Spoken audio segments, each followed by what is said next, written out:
All right. Good morning, Ma'am Eva, and good morning, Ma'am Resti. We are from Group 2, and today we're going to present our research about grammar as meaning making, transitivity processes of NIKI's Tsunami promotion post on X. Before that, let me introduce the group members. We are Group 2, and the Group 2 consists of 4 members, which is me, Vania Azzahra, and then there's Sheren, Nakeisha, Aurelia, Octrya Ramadhani, and Muhammad Abdul Aziz. Okay, without any further ado, let's just get started. The first section will be presented by Sheren. Sheren, the screen is yours. All right, so I will begin by explaining the background of this mini research.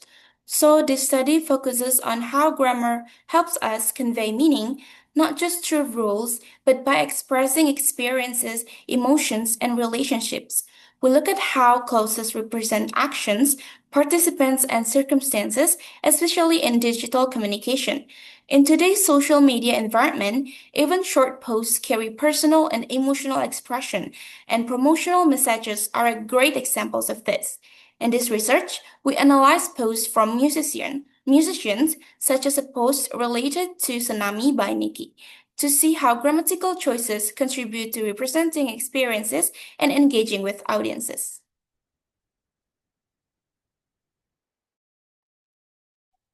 Okay. Based on the background of the study, this research focuses on two main questions, which is first, what types of transitivity processes are found in Nikki Tsunami's promotional post on X?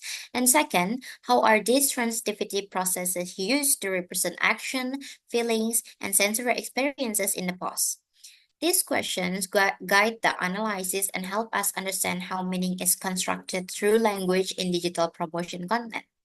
And for the methodology, this study uses a qualitative descriptive method, which is this method is chosen because the research focuses on analyzing linguistic features within a short digital text rather than using numerical data.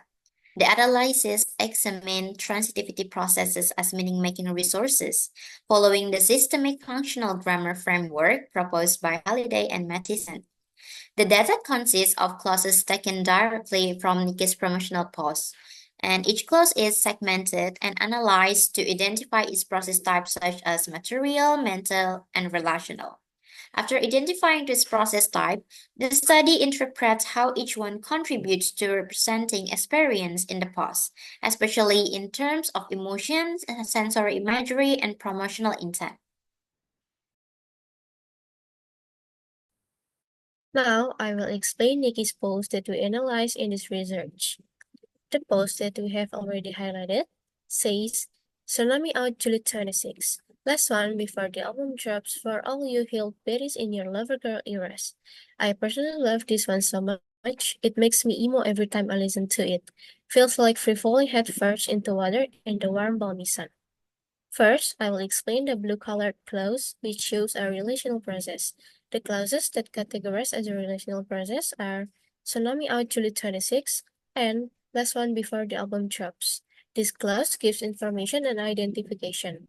It tells us the status of the song, especially the release date. Relational processes are used to describe or define something, not to show action or feeling. Here, this clause works as a clear promotional statement. Next, we are going to move on to the pink-colored clauses, which represent mental processes. The clauses that categorize as mental processes are: the first clause is, I personally love this one so much. The second clause, every time I listen to it. And the last clause is, feels like free falling head first into water in the warm, balmy sun. These clauses show feelings, emotions, and personal thoughts. They are called mental processes because they express what the writer feels, likes, and experiences internally. In this post, Nikki shares her emotional reaction to the song, which helps build a personal connection with the audience. Last but not least, I will explain the turquoise-colored clouds, which represent a material process. The clause that categorized as a material process is, it makes me emo. This clause describes an action that causes an effect, even though the result is emotional. Material processes focus on what happens or what is being done. In this case, the verb makes shows an action that affects the participant me, which is why this clause is categorized as a material process.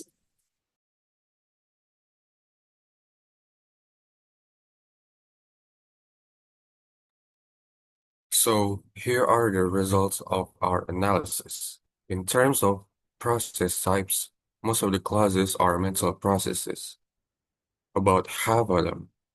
This shows how Nikki expresses her feelings and emotions. Next are relational processes, around a third.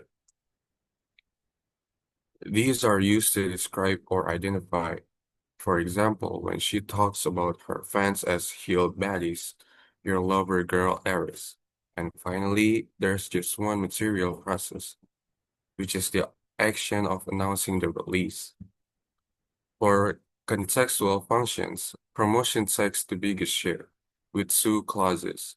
The rest are spread evenly, one for descriptive imagery, one for emotional reaction, and one for personal expression, and last, one for interpersonal connection. This balance shows that while the tweet promotes the song, it does so by mixing emotion, imagery, and direct address to the audience.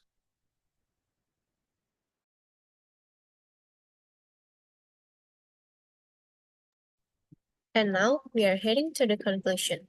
Based on the analysis, NIKI's promotional post uses relational, mental, and material processes. Relational processes provide clear information, such as Tsunami out July 26, and last one before the album drops.